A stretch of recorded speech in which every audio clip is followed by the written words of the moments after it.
Praise the lord, హల్లెలూయా. మనం పాపం విషయంలో చచ్చిన వాళ్ళమై ఉండాలి. ఎందుకంటే పాపము చచ్చిన స్థితిలో ఉన్నటువంటి మనిషిని ఏమీ చేయించలేదు. స్తోత్రం కలుగునుగాక. సో పాపం విషయంలో మనము చచ్చిన వారముగా ఆ విషయంలో మనం ప్రవర్తిస్తూ, జీవం విషయంలో, పరిశుద్ధత విషయంలో దేవుని ఎరిగిన వారుగా మనము బ్రతుకుతూ ఉండాలి. రోమిలకు రాసిన పత్రికల అపొస్తలుడైన పౌలు అంటాడు కదా, ఇంతవరకు అంటే రక్షణ పొందకముందు పాపానికి అప్పచెప్పారని ఉంటుంది అక్కడ. సాతానికని లేదు. మీ శరీరములను పాపమునికి అప్పచెప్పాను.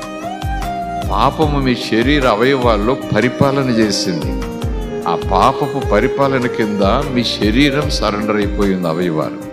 ఇప్పుడు మీరు దేవుని సొత్తు, దేవుని సంబంధులు కనుక మీ శరీర అవయవములను ఎవరికి అప్పచెప్పాలి? పాపమును ఏలనీయకుండా దేవునికి లోబరచండి. ఆత్మ ఏలుబడి చేసేలాగున మీ శరీర అవయవములను దేవునికి అప్పచెప్పండి. స్తోత్రం కలుగునుగాక.